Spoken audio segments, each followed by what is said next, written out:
Well, the dummy test, actually, you need to get the book. Actually, you need to look in here. If you look in here, you'll find there are a couple of things in which the dummy tests get lots of media attention. I have it tabbed, and I should be able to find it, but quite frankly, I'm sitting here and my knees are shaking. 26, sir. Page 26. Yes, explain those two things. Okay, there's the pictures for that.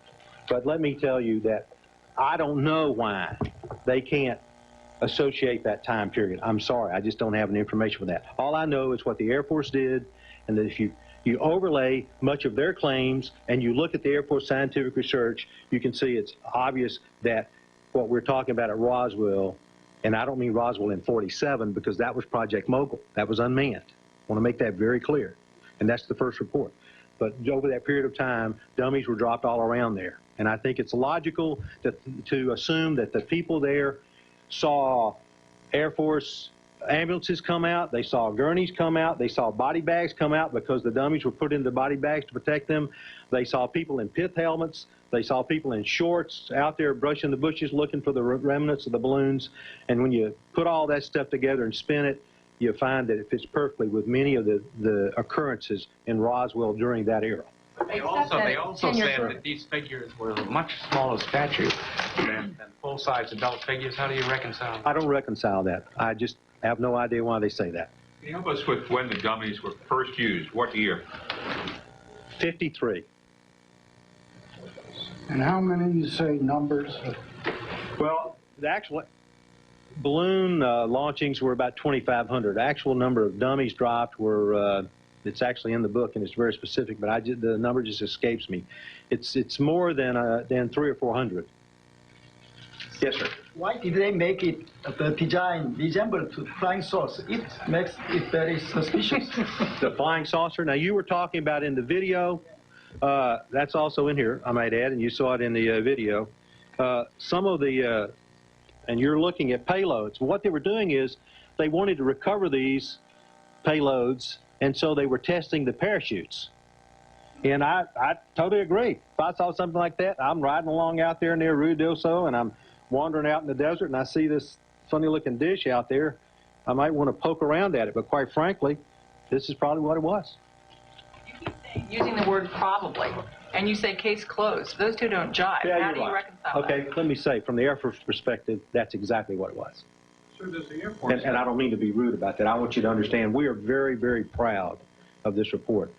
We think in our office that this answers lots of questions, and it answers them logically and with integrity. And one other thing I might add is if you want to do your own research, in the back is a complete technical report bibliography, and also there is a terrific set of endnotes. And I recommend that if you're interested in this, that you take these and you do your own research and come to your own conclusions. Yes, sir. Does the Air Force have any evidence at all of any sort of spacecraft wreckage or extraterrestrial presence on Earth? Yes, sir. And what is, can you tell us anything about this myth of Area 51, which has become part of everything from Hollywood movies to a local legend? What is Area 51? Is there such a place, and what does it do? That actually should be outside this brief. Let me ask you a question. If you are talking about Groom Lake, Nevada, is that what you're talking about? I'm talking about the scene everybody remembers from the movie Independence Day. My daughter asked me the same question. There is a facility in Groom Lake, Nevada. Quite frankly, I have no knowledge or expertise in the matters. I understand there are classified things that go on there, and that's all I have to say about it. Well, let me just have one follow-up. How do you know, I mean, your name is now, Colonel John Haynes is going to go down in UFO lore as one of the people who took part, in the minds of some people, in the continuing cover-up by the government. How do you know that you're not being used? How do you know that you know the full story when you tell us that there's no evidence of it? Because our job is to review all the Air Force documents for this era. And that's how we came up with this exciting and interesting and intriguing, quite frankly, report. I know you think that sounds like a broken record, but you need to get in here and read it, and you will see that many of the things that people think they saw correlate perfectly with Air Force research projects. You're confident that you're not part of any cover-up, wittingly or unwittingly? I'm totally confident, but I think Colonel Weaver, you might have seen him on TV earlier, said it best. We can't even keep single secrets. How could we have a conspiracy or a cover-up? Yes, sir. Question, a follow-up to the Groom Lake operating location. Recently, there were a lot of sightings out in Arizona of supposed UFOs. Is it possible, within the range of possibility, that any classified aircraft from the Groom Lake area were in that vicinity, and this might explain why people are suddenly seeing a lot of strange landing lights and so forth? Well, let me say two things. Number one, as far as Groom Lake, I don't have any knowledge of that area. Forgive me. It's just not within my area of expertise. I don't have the access. End of quote.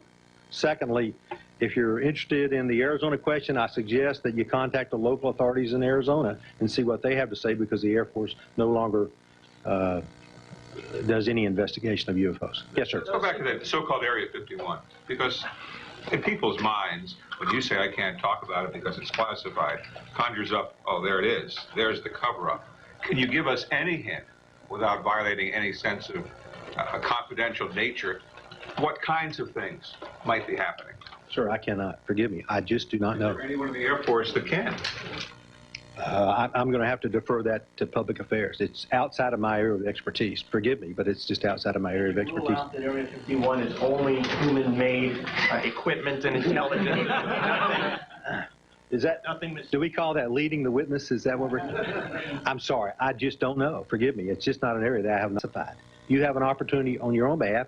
I recommend you get the report, start digging in, get on the web, see what you can find out. And then think that it was necessary to respond now to this. Why did you have to come up with this report? Well, we actually came up with the report because this is intriguing and fascinating research. You may have noticed this is also the 50th anniversary of the United States Air Force.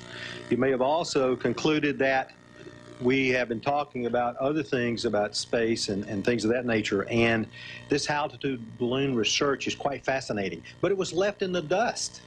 It's something we uncovered, and it's just kind of left in the dust of the space program. It wasn't romantic. Now you have men going up on the end of rockets, and here are guys jumping out of balloons. Kittinger, I believe, broke the speed of sound jumping out of that balloon. Can you imagine that? I mean, I can't imagine it. Yes, sir. Is it possible that the Air Force could have missed something in its investigation? In other words, is it possible that there are unidentified flying objects, that there are extraterrestrial visits, and the Air Force simply has not found it or been able to detect it? We have researched the Air Force projects and the Air Force information for these year groups. We have nothing else to say about them. You know, we don't believe there's anything else. I have no way of even vaguely believing there's anything else.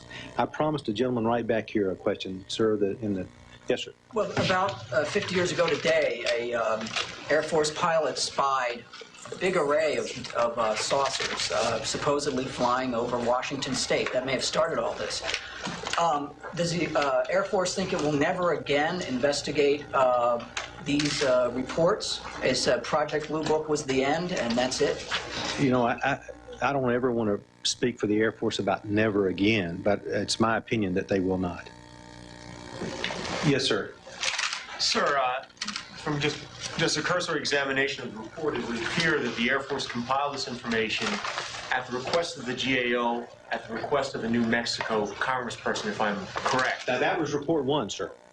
But even given then, even at that time, why then didn't the Air Force provide these very readily explanations for UFO activity when these questions first started being surfaced?